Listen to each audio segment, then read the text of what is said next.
요한복음 14장 1절부터 6절 같이 읽어요. 같이 읽어요. 너희는 마음에 근심하지 말라. 하나님을 믿으니 또 나를 믿으라. 내 아버지 집에 거할 곳이 많도다. 그렇지 않으면 너희에게 일렀으리라. 내가 너희를 위하여 거처를 예비하러 가노니 가서 너희를 위하여 거처를 예비하면 내가 다시 와서 너희를 내게로 영접하여 나 있는 곳에 너희도 있게 하리라. 내가 어디로 가든지 그 길을 너희가 아느니라. 도마가 이르되 주여 주께서 어디로 가시는지 우리가 알지 못하거늘 그 길을 어찌하겠사옵나이까. 예수께서 이르시되 내가 곧 길이요 진리요 생명이니 나로 말미암지 않고는 아버지께로 올 자가 없느니라. 제가 도마예요. 제가 도마. 여러분도 도마예요. 네. 주님이 길이라는 것을 우리가 주님이 불러주기 전에 주님이 십자가상에서 달리셔 영생함을 얻길 수 있도록 피 흘려주시기 전이거든요. 우리가 다 모르죠. 오늘도 우리는 천국에 가지만 확신을 하지만 그 길을 어찌하겠습니까? 이렇게 물어볼 수밖에 없는 사실 한 치 앞을 모르는 우리예요. 우리가 그 길을 어떻게 알아요? 그래서 우리는 이렇게 고백하는 거예요. 어떻게 하냐? 나에게 믿음의 선배가 있어요. 목회자로, 선교사로, 아니 우리 부모님도. 그래서 믿음의 길을 확신을 갖고 가는 자들과 함께 가면 그 길을 갖는 거예요. 어떻게 그 길을 알고 갑니까? 믿음의 선배들이 이 땅을 떠나면서 마지막으로 내가 예수를 믿어 천국에 간다. 그 이야기를 듣고 그 선배들이 간 길을 따라가는 거죠. 여러분 안 그렇습니까? 그래서 어떻게 예수가 길인데 그 길을 갑니까? 먼저 믿음의 선배들이 확신을 갖고 가는 자들을 그 길이 가는 길을 우리가 따라가는 거예요. 예를 들면 장인어른 되시는 박영창 목사님 갔던 길을 사위된 한승훈 목사가 따라가는 거예요. 여러분은요? 저보다 연소하던 더 많던 서로가 앞서거니 뒤서거니 믿음의 사람들과 같이 길을 걸으면 그 길이 예수님이 열어놓은 길이요 예수의 길이 되는 거예요. 지난 화요일날 강남에 모여가지고 동홍천으로 가는데 우리가 딱 탔어요. 그때 아반떼를 새로 뽑은 목사님 한 분이 정교수 한 분인데 제가 오늘 차를 샀습니다. 제가 모시겠습니다. 그래요. 그러고 저는 너무 피곤해서 차에 앉아서 잠이 들었어요. 그때 1시간 반 후에 동홍천 IC에 도착을 했어요. 자, 저는 그 사람한테 맡긴 거죠. 뭘 맡겼어요? 길을 맡긴 거죠. 그 사람과 같은 방향의 길을 가겠다고 우리가 서로 의논을 했어요. 우리가 가는 길이 처소, 천국에 가는 길을 맡긴 거예요. 누구한테? 운전사한테 맡긴 거예요. 그러면 그 사람이 가는 길을 내가 확신을 하고 신뢰하기 때문에 그 사람의 가는 길을 내가 맡겼기 때문에 우리는 목적지에 도착을 합니다. 자, 여러분 사람을 만나면 즉 우리가 영성이란 단어는 그런 것 같아요. 영성이란 예수를 만난 사람과 함께 걷는 것이 영성이에요. 예수를 확신을 갖고 가는 사람과 함께 걸으면 예수의 길, 그 길을 따라가는 것인데 예수님께서 내가 곧 길이요 했을 때 우린 다 도마 같은 질문을 하잖아요. 주님, 우리가 알지 못해요 라고 자꾸 말할 때 주님 말씀하시죠. 내가 곧 길이야. 그 이야기를 성경에서 여러 차례 계속 말씀하시는 거예요. 예수님, 내가 곧 길이야. 믿음의 선배들이 그 길을 따라갔어요. 자, 그런데 가까이에는 부부관계든 부모관계든 자녀관계든 내가 걷는 그 길을 안 따오는 자들이 있잖아요. 이 길을 따라가야 영생의 길이요 천국의 길을 가는 거라고 말하여도 다른 건 다 피크닉을 가든 여행을 가든 어디를 가도 그러냐 그러고 네가 티켓을 사와 너와 함께 하면 되지 이렇게 하면서 네가 손에 나침반과 지도를 들으니 그런 건 다 믿고 가는데 영적으로 영원한 처소를 가는 천국에 가는 길에 있어서는 왠지 나를 안 믿어주잖아요. 안 믿어주는 거예요. 내 말을 안 믿어주고 내 믿음을 안 믿어주고 그게 뭔데 나의 그까짓 거 경히 여기고 안 믿어주는 거예요. 반면에 우리는 그것이 가장 중요하다 말하고 나를 믿어달라. 내 말을 믿어달라. 가지는 뭐냐? 가지는 나무에 붙어 있어야 생명이 있는 거예요. 나무로부터 떨어지면 생명이 없으면 절단이 되면 갈라지면 차단이 되면 그거는 나무가 분명히 썩어서 메말라버리는 불태워버리는 나무에 불과하잖아요. 그래서 내가 붙어 있기에 당신이 붙어 있어야 당신에게 뭐가 생겨요? 우리 속에 열매를 맺는다. 아무리 말하여도 참 들어주지 않고 믿어주지 않고 따라와 주지 않고 그러니 그 길을 간다는 게 얼마나 어려운 줄 아세요? 세상을 살아가면서 가장 큰 도박이 뭔지 아세요? 예수 믿지 않는 사람하고 사는 거예요. 가장 큰 도박이에요. 인생에서 그보다 더 큰 도박은 없어요. 제가 솔직히 진짜 한번 제가 고백해 볼까요? 지난주 중에 로또 하려고 5,000원치 샀거든요. 1,000원치 5개? 당연히 안 되죠. 근데 내가 누구 시켰어요. 사보라고. 안 되더라고요. 그거보다 더 큰 도박은 예수를 안 믿는 사람을 가족이라 여기고 사랑하는 이로 여기며 산다는 것보다 더 큰 도박은 없어요. 진짜 어려운 거예요. 그러면 가장 큰 축복은 뭐냐? 서로가 그 길을 같이 걷는 거예요. 그 길을. 여러분 행복은 어디 있는 줄 아세요? 내가 최상의 가치라고 여기는 걸 그 사람이 같이 여겨줄 때 진정한 행복이 있는 거예요. 내가 막 하나님의 사랑에 새 노래로 부르자 랄랄라 하면서 막 찬양을 부르는데 듣는 사람이 왜 저렇게 찬양을 울면서 하지? 이거 여러분 같이 공감 못 누리는 거예요. 근데 내가 기도하다가 막 울어. 그리고 하나님 그런데 그 마음이 성령의 교통교제로 와닿아서 그 마음을 느낄 때 그때 성령의 내주하심과 하나님의 임재하심을 체험할 때 그 가정이 얼마나 행복한 가정입니까? 똑같이 여행을 가는데 몸은 가는데 그 여행이 싫으면 얼마나 힘들겠습니까? 그래서 여러분 축복하는 마음으로 예수가 길이십니다. 그 길 대신 예수님을 모시고 간다는 게 얼마나 사실은 행복한 사람입니까? 우리가 오늘 사실 저희 제목은 이런 겁니다. 진리를 모르는 자에게 주는 4가지 조언 이런 제목으로 한번 설교를 준비했어요. 그럼 다음은 주님이 뭐라 하셨냐면 진리라고 하셨거든요.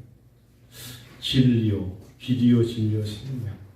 사실 길과 진리요, 생명을 모르는 자들에게 주는 4가지 조언이라 하십시다. 여러분 이제 조금 나이가 들어가면서 어떤 사람이 되고 싶냐면요. 누군가가 가까이 하기에 가까이 하고 싶어 할 수 있는 사람이 되는 게 기도 제목이에요. 그 사람은 좀 약간 씩하다 그러죠. 왠지 좀 가까이 하기 좀 그래. 이런 사람이 있어요. 좀 가까이 하기 좀 그렇고 그냥 중요할 때 오라 그러지만 이렇게 다가가서 말하고 그러기 쉽지 않은 사람이 있어. 가까이 할 수 있는 사람이 주변에 많은 사람이 얼마나 행복한 겁니까? 여러분 혹시 여러분 주변에 아무 때나 그냥 커피 한잔 합시다 이렇게 말하면서 밥 한번 먹을까요? 그래서 가까이 할 수 있는 사람이 있는 거 축복이에요. 축복이에요. 가까이 할 수 있다는 거 너무너무 좋은 것 같아요. 칼빈국제대학교가 5월 1일 날 이제 졸업식을 합니다. 2019년부터 시작했던 박사과정이 3년 6학기를 마치고 15명, 14명의 목사님들이 3년 6학기를 하고 논문 심사가 지금 이루어지는 가운데 일단 조건부로 학위기는 안 주고요. 논문이 안 끝난 사람들은 학위기는 안 주고 졸업식에는 참여할 수 있는 사람들만 14명인데 14명쯤 됩니다. 그 중에 이제 선교사님들이 몇 분 있어서 네팔의 권태원 선교사님도 부스터샷을 맞고 졸업식에 참석한다 그러고 캄보디아의 김태원 선교사님 이런 분들이 이제 옵니다. 그래서 제가 하나님 앞에 그분들이 다 저한테 글을 하나씩 보내면서 교수님 저한테 학장이라고 하면서 학장님 저희가 3년 6개월 6학기 수고하셨습니다. 저희가 이제 졸업을 합니다. 그래서 저는 지금 뭘 만드냐면 이제 학위기를 여기서 만들어서 미국에 열흘 전에 보내면 미국에서 본교에서 그거를 다 만들어 가지고 C를 찍어서 가지고 옵니다. 여기 이름을 만들어서 보내주면 참 처음에 이게 뭔지는 몰랐지만 미국에 가서 칼빈 국제대학교에 어설퍼 보이는 사람을 만나서 사실은 다 이야기를 마치고 학위를 가지고 와서 한국에서 한 지 벌써 3년이 지나갑니다. 물론 2년 됐죠. 1년은 그 전에 했던 그레이스 학교에서 편입해온 사람들로 해서 13명이 됩니다. 처음에는 작아 보였어요. 이게 과연 가능성이 있을까? 계속 갈 수 있을까? 그러면서 제가 많이 배웠어요. 그분들은 학위를 따면서 저는 오히려 제가 배운 게 뭐냐면, 이제 제가 위치가 학장이라는 이름을 갖고 그들을 대하니까 이분들에게 어려운 사람이 되면 안 된다. 저보다 나이 많은 사람도 있어요. 김장식 목사님 그 중에 학생 중에 한 명이고요. 공주에서 그렇게 박명기 목사님 같은 분은 거의 65세, 하천에 서신 임지영 목사님은 66세, 하다못해 제주도에서 천혜향을 보낸 김선호 목사님도 제 학생이잖아요. 73세. 정수근 목사님하고 이분 중국 선교사인데 이분도 한 60대 중반. 이런 분들 속에 사는데 이분들이 저에게 주는 이야기는 뭐냐면, 이전의 모습을 모르고 오히려 3년 동안 느끼면서 우리 한 목사님은 참 가까이 할 수 있는 사람이라고 생각해요. 제가 그 얘기 듣고 내가 누군가에게 이렇게 가까이 할 수 있는 사람이 됐다는 게, 예전에 이호영 박사님이 1988년 올림픽에 그 제목이 벽을 넘어서였거든요. 벽을 넘어서. 어린아이가 그 구렁쇠입니까? 그거 이고 막 하늘 때 그냥 아무것도 아니고 왔다 갔다 했지만 제목은 벽을 넘어서였어요. 그런 것처럼 가까이 한다는 거. 여러분, 진리를 모르는 사람에게 진리라는 것을 가까이 하고 진리에 대해서 파고들게 할 수 있는 것은 뭐냐면, 예수 그리스도의 진리를 모르는 사람을 가까이 하셔야 돼요. 이 사람 예수를 안 믿으니까 내가 자꾸 진리에 대해서 의논하지 말고 진리 이해권만 가지고 얘기를 하자 그러면 그 사람은 영원히 진리를 모릅니다. 자꾸 진리 되시는 성경과 복음과 교회와 영적인 것에 대해서 가까이 할 수 있도록 자꾸 접근하셔야 돼요. 사람이 가까이 하려고 노력하면 마음이 통하듯이 예수 복음을 가까이 할 수 있도록 자꾸 기회를 줘야 됩니다. 기회를. 그래서 승환이가 온 거지. 복음을 가까이 할 수 있는 기회가 영광이한테 있으려니까 승환이가 얼떨가 아까 처음에 어떤 아저씨가 들어오는 인사하길래 저 아저씨 누구신가 하고 오랫동안 쳐다봤는데 승환이더라고. 처음에 여러분 보세요. 저 머리에 마스크 쓰면 제가 승환인 줄 알겠어요? 그렇죠? 모르잖아요. 복음을 가까이 할 수 있도록 기회를 줘야 그 사람을 가까이 할 수 있습니다. 예수 그리스도 성경을 가까이 할 수 있는 기회를 주셔야 돼요. 두 번째는요,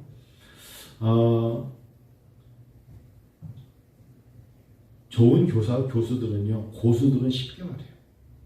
저도 유튜브에서 자꾸 이렇게 정말 어떤 분야의 교수들의 이렇게 강의를 들어보면 고수들은 참 쉬워요. 딱 그 이야기만 몇 줄 들어도 이해가 돼요. 그러니까 잘 모르는 사람들이 설명을 참 장구하게 하는데 들어보면 더 헷갈리죠. 고수들은 참 쉽게 말합니다. 어렵지 않다는 거죠. 그래서 하나님 말씀을 누군가에게 얘기할 때 늘 머릿속에 어떻게 하면 쉽게 전할 수 있을까라는 것을 연구해 보셨어요? 내 형제에게, 내 부모에게, 내 친구에게 예수가 누구라는 것을 말하기 위해서 연구해 봐야죠. 어떤 기회든 쉽게, 고수는 쉽게 말하는 거예요. 그래서 기회를 봐서 아주 예수 그리스도를 정말 쉽게 전할 수 있는 방법이 하나님 저에게 주셔서 그래서 지금 기회입니다. 예수는 이런 분입니다. 라고 쉽게 말할 수 있도록 그게 기도 제목이 돼야죠. 왜? 라는 단어보다 네 라고 답할 수 있기를 기대하면서 고수는 참 쉽게 말하는구나. 그래서 복음을 전하는 사람들은 어찌 보면 단순해요. 그리고 전도를 잘하는 사람들도 첫 번째 뭐라고요? 진리를 가까이 할 수 있도록 자꾸 진리를 들고 가까이 가야 되고, 만났는데 그 안에 예수 이름이 한 글자도 안 나온다. 영원히 예수 안 믿습니다. 그게 부부라도, 그게 자녀라도, 만났는데 밥 먹었니? 옷이 참 예쁘네? 차가 참 예쁘네? 이런 얘기만 하고 끝나면 그 사람은 절대로 이 사람을 통해서 진리를 들을 기대를 하지 않습니다. 그러나 하나님의 성령이 지배를 하시면, 영적으로 지배를 하시면 할 수만 있다면 어떤 일을 하던 그 목적에는 복음을 전하는 진리를 위해서 모임을 갖는 거거든요. 그게 결혼일지라도, 그게 어떤 일이라도, 사업일지라도 복음이 있어야 되는 거거든요. 그렇지 않으면 그 안에 진정한 행복은 없어요. 가까이 할 수 있는 사람, 그리고 고소는 쉽게 말한다. 어떻게든지 내가 복음을 쉽게 전할 수 있는, 예수가 길이고 진리요 생명이라는 것을 전할 수 있는데 쉽게 전할 수 있도록, 그리고 그 사람이 마음을 열고 받아들일 수 있도록 기도해야 돼요. 성령님 도와달라고. 세 번째는요, 사람들이 좋아하는 것은 옳고 그름을 말하는 것보다 따뜻한 사람을 좋아해요. 잘 보세요. 제가 거쳐왔던 교회에 담임 목사였던 사람들을 이렇게 비교해 보면, 제가 최근에 만나서 박종훈이라는 교수님하고 이야기를 해보면 그분도 많이 아는데 옳고 그름에 대한 이야기보다 그래? 하고 일단 받아주는 따뜻한 사람이 가까이 할 수 있고 그 사람에서 입에서 나오는 것을 받아들이고 싶어요. 먼저는 따뜻해야 돼요. 따뜻한 사람, 온유한 사람. 이 따뜻한 사람이 된다는 게 그 안에 뭐가 있느냐면 하나님의 사랑이 있는 거예요. 다 들으면서 벌써 눈빛을 보니까 옳고 그름을 따지고 있구나. 더 얘기 안 합니다. 그 사람하고 더 얘기하고 싶어 하지 않아요. 사람은 상대방의 눈을 다 보고 느낌이 있기 때문에 그 사람하고 얘기를 하다 딱 멈추는 데 이유가 있는 거예요. 옳고 그름을 내세우는구나. 이 사람은 어차피 이 사람에게 얘기를 잘못하면 나중에 옳고 그름으로 자로 재겠구나. 그런 사람은 가까이 안 하려고 그래요. 물론 인생이 서로가 서로를 신뢰해야겠지만 세상은 옳고 그름으로 살 수는 없어요. 그래서 주님이 우리에게 죄인들을 위하여 죽으신 거잖아요. 의사가 필요한 건 건강한 자가 아니에요. 병든 자죠. 병든 자에게 옳고 그름을 논하기 전에 먼저 그 사람을 싸매어줘야 되고 약한 부분을 치료해줘야 되거든요. 시간이 갈수록 그런 것들이 머릿속에 많이 남아서 그래요. 누군가의 어떤 영혼을 사랑하시니까 그럼 옳고 그름보다 그 사람을 먼저 그래서 따뜻한 사람으로, 예수의 사랑으로 기도해줘야 돼요. 예수의 사랑이 그에게 임하고 예수의 사랑으로 그가 예수의 사랑을 받아들이기 원하는 마음으로 눈물이 있어야 돼요. 저는 그게 세 번째, 진리를 모르는 자에게 주는, 예수 믿는 나에게 필요한 세 번째 조언 같아요. 가까이 하는 사람이 되어야 되고, 고소는 쉽게 말해야 되고, 세 번째는 말씀처럼 따뜻한 사람이 되어야 되고, 네 번째는요, 요즘 제가 교회 주변에 나무를 심거든요. 여러분 보시면 지난 주 중에 이 앞에 펜스 다 페인트 칠하고 나무 심고 이제 한 2주 동안 계속했어요. 부활절에 끝나려고. 뒤에 앵두나무 파가지고 여기다 옮겨 심고, 너무 놀란 게 열매를 제대로 맺는 나무들은 확실히 눈에 보이는 키는 작아도 뿌리가 깊어요.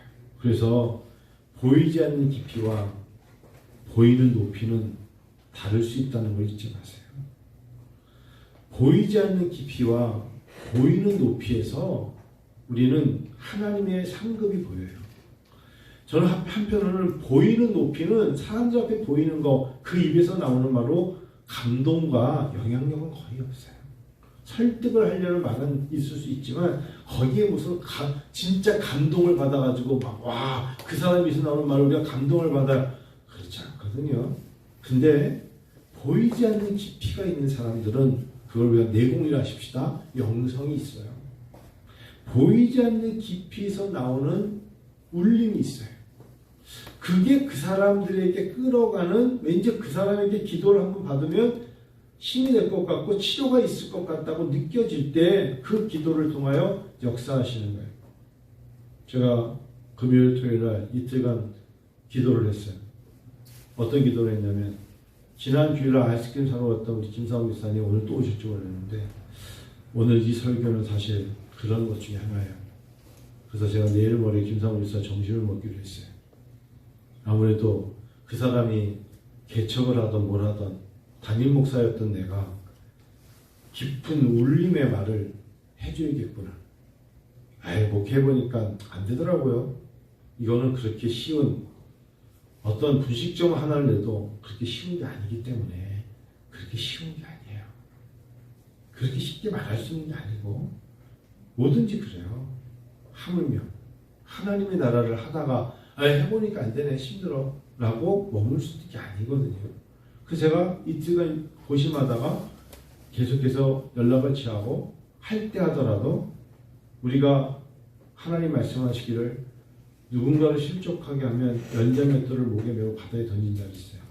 그만큼 실족이라는 단어가 무서운 말입니다. 예수를 믿다가 떠나면 큰일 나잖아요. 잘 인도해 줘야 돼요. 훈계적으로. 그리고 그럼에도 불구하고 그가 정말 악을골짜기에 가서 내가 이 길을 걷겠다는 확신이 있을 때는 그러세요라고 오히려 격려를 해주고 중보기도를 해줘야 되고, 당신이 그렇게 하려는 목적이 그런 게 있었구나, 알았다 라고 해줄 수 있지만, 우리가 지금 알듯 말듯 들은 듯 말듯 하고 무엇인가 경계해서 관심을 끊어버리면 그것 또한 옳지 않다 생각이 드는 거예요. 오늘 제 마음속에, 그래서 다음 주 화요일날 제가 보이지 않는 깊이로 하나님 앞에 기도하면서 지금 눈에 보여지는 한국교회의 목회의 높이를 보고서 이쯤 나도 할 수 있어 라고 생각하는 게 있다면 옳지 않다는 거예요. 한 사람이 리더가 될 때까지 보이지 않는 깊이가 얼마나 많은 게 있었는 줄 알아요? 그 사람이 그 일을 하는 데까지 얼마나 참혹한 시련과 연단과 훈련이 있어야 되는데요. 1956년생들, 1957년생들, 1955년부터 54, 55, 56, 57년생들이 각 분야에서 다 은퇴를 합니다. 교계에서 70세라면 55년생, 54, 55, 56, 57이 년생들이 은퇴를 하고요. 학교에서는 57년생들이 다 은퇴를 했습니다. 이분들이 한 분야에서 꼭 같은 직장은 아니더라도 한 분야에서 30년을 겪었다. 40년, 어떤 분은 40년을 겪었다는 분도 생길 수 있습니다. 그들이 걸어왔던 그 걸음은 많은 역사의 발자취가 있습니다. 거기에는 독재 정권에 맞서서 돌을 던질 수밖에 없는 시대도 있었고, 우리가 원치 않았던 IMF도 있었고, 얼마나 많은 어려움이 있었습니까? 그거를 한 직장에서 그 시대를 겪으면서 때로는 남편으로, 때로는 아버지로 그의 자녀들이 다 커서 이제 30대를 넘어 이제 40대로 갈 수도 있는, 20대는 다 넘었을 것이고요. 그런 나이에 선배들이 있습니다. 한편으로 저는 제 주변에 그런 분들이 계시기 때문에 박수를 쳐드려요. 훌륭하시다. 수고하셨다. 근데 가만히 보니까 누군가에게 제가 또 그런 대상이 될 겁니다.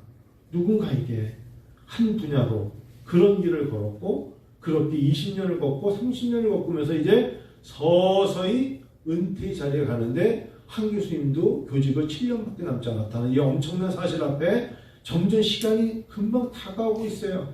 이제 더 이상 내가 그 학교에 간다고 내 자리가 있을 거라는 보장이 없어지는 거예요. 이제 자영업도 마찬가지예요.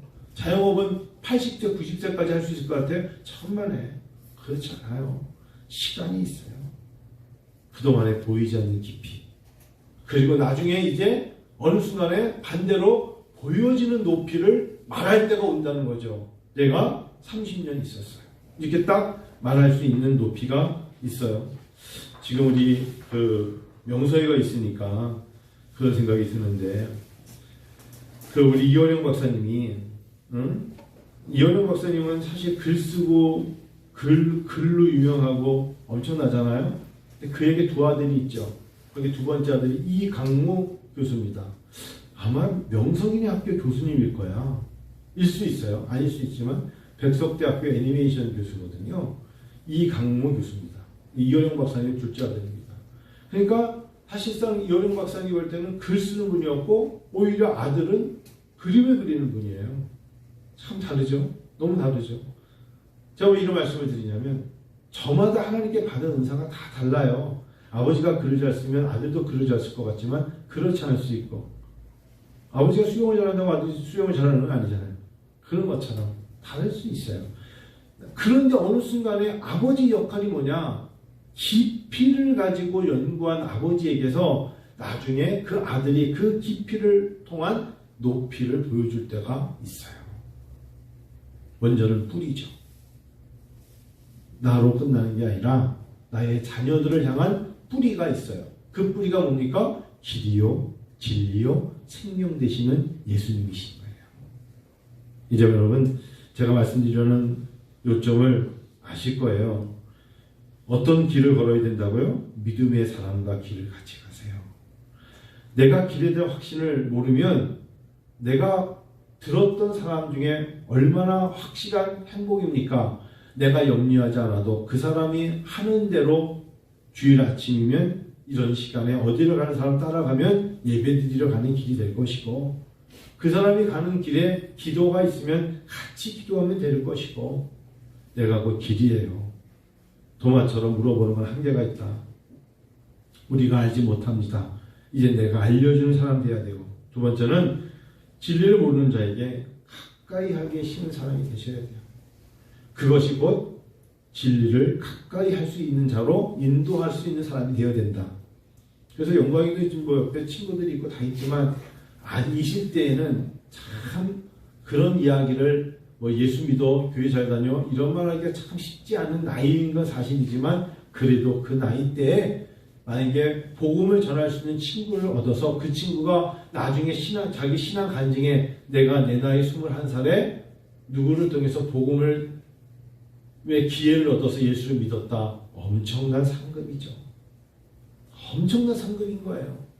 20대 때 못해가 30대 때 해야죠. 30대 때는 가능할까요? 40대 때 해야죠. 그때는 가능할까요?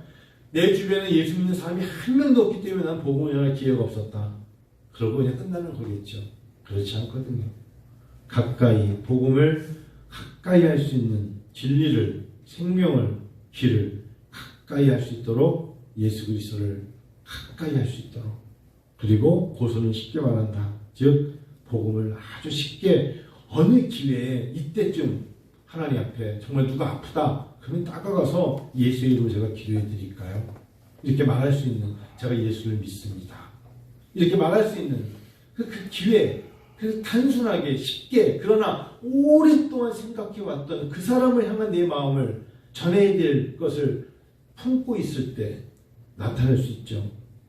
그리고 옳고 그름보다 따뜻한 사람으로, 저 사람을 보니까 저 안에 예수의 사랑이 있구나 라는 것을 느껴질 때, 진심으로 그에게 눈물이 있을 때 누구나 다 마음이 열려요. 가만히 보니까 그래요. 그래서 어떤 사람을 찾아가고 싶은 사람이 있고 어떤 사람을 외면하고 싶은 사람이 있어요. 4월 19일이 4.19입니다. 그래서 저희가 행사가 두 개가 있어요. 4월 19일 날 사은회가 있습니다. 박사과정 사은회가 있는데, 해필이면 그날 제가 알고 있는 학교의 교수의 둘째 아들이 결혼을 합니다. 딱 겹쳤어요. 되게 갈등이 생겨요. 그 아들이 결혼식은 시흥 정왕동에서 하고 사은회는 저 멀리 지방가서 합니다. 자, 여기서 저는 이런 생각이 들더라고요. 이럴 때 결정 어떻게 하느냐, 어떤 게 더 중요하냐, 그것도 중요하지만 누가 더 그동안 나에게 가까웠고 따뜻했나, 굉장히 중요한 가치입니다. 그럴 수 있거든요. 마지막으로 여러분, 보이지 않는 깊이와 보여지는 높이. 지금은 젊은 사람들이 보여지는 높이를 내세운다는 건 어리석은 거예요. 그 분명히 창수가 나고 비가 오면 넘어집니다.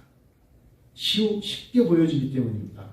보이지 않는 깊이, 보이지 않는 깊이에 최선을 다하는 사람이 돼서 그 안에 성령 충만과 믿음 충만으로 그 사람은 정말 말씀으로 다져졌구나 라는 보이지 않는 깊이가 있을 때 분명히 확신하건대 높이가 쌓여질수록 건강합니다. 무너지지 않습니다. 성도 여러분, 저는 은혜아부전교회가 그런 교회 되기를 원합니다. 그냥 겉에 볼 때만 시향착란하게 막 높이 가는데 코로나 하나가 오고 교회 신천지가 하나만 들어와도 교회가 휘청거려가지고 교인들이 딱 갈라졌다는 말이 나오는 이 얼마나 큰 아픔인 줄 아십니까? 그게 기업은 안 그럴 것 같습니까? 가정은 안 그럴 것 같습니까? 나 개인에게는 안 그럴 것 같습니까? 다 옵니다. 예외가 없습니다. 한 사람이 인생을 살아가면서도 얼마나 수없이 많은 것들을 결정할 때가 오는 줄 아십니까? 그때 깊이가 있어야 됩니다. 그 사람을 봤을 때 저 사람이 서 있는 위치에 영성은 저 뿌리는 뿌리가 깊은 영성이구나. 이 느낌을 줘야 돼요. 그럴 때 하나님이 그 높이를 자랑하게 만드실 겁니다. 대단하시다 라고 말하면서 그 높이를 통하여 자랑하게 하실 거예요.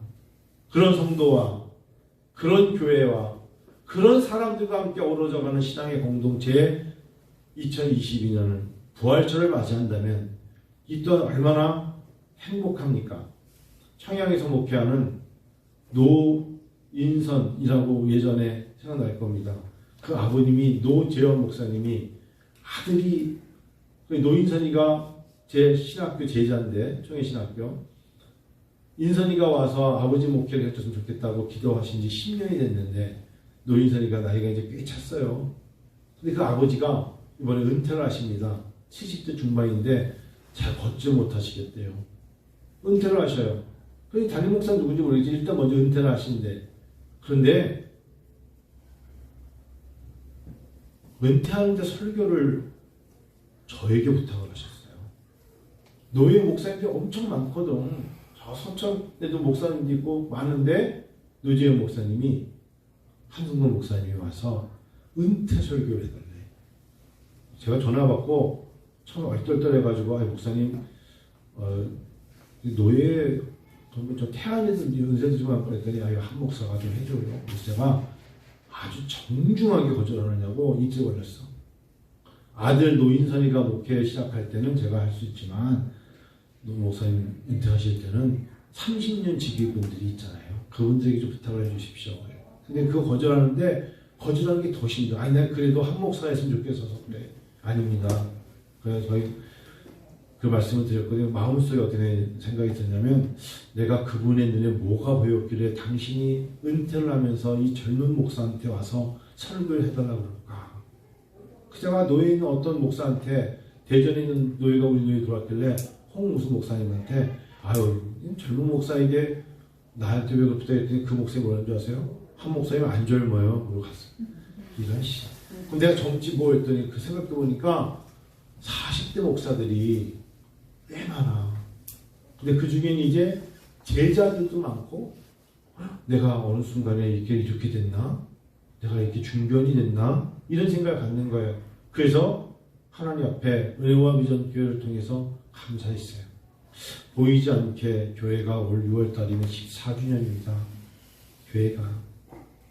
사랑하는 성도 여러분, 은혜와 비전 교회 여러분, 여러분에게 고맙습니다. 앞으로도 고마울 일이 더 많겠지만 여러분들이 매 주마다 하나님을 잘 섬기고 하나님 말씀에 순종했기 때문에 교회가 견고하게 지탱할 수 있는 것입니다. 얼마나 힘들었습니까?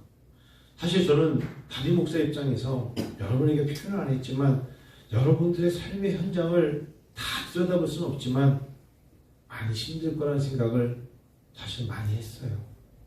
이제 끝난 건 아닙니다. 어찌 보면 코로나 이후가 더 힘들 수도 있습니다. 근데 제가 이렇게 힘들 때 연천 전곡 장남면 원당리에다가 건물을 짓잖아요.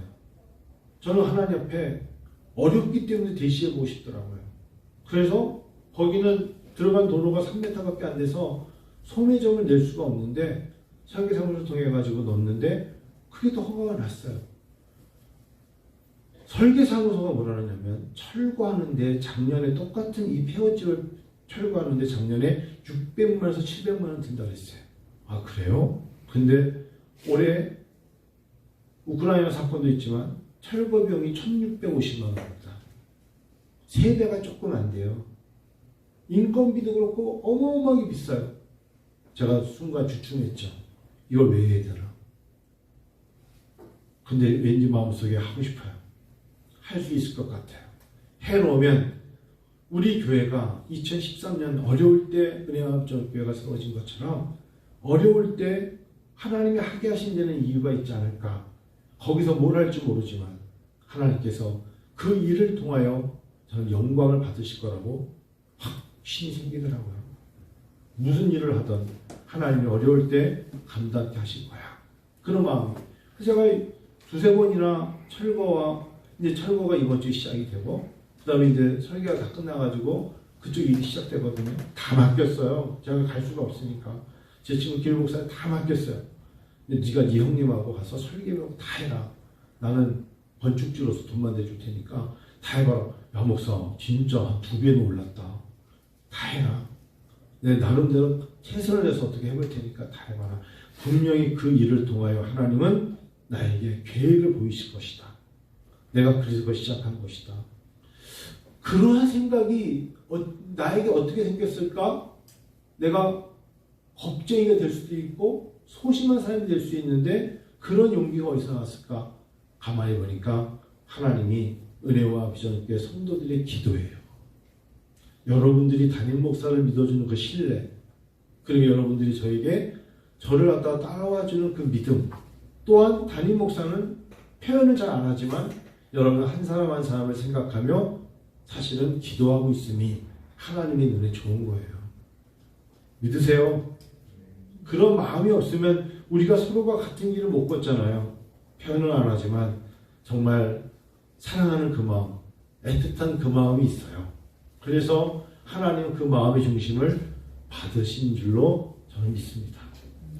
거기에 뭐가 있을까요? 생명이 있어요.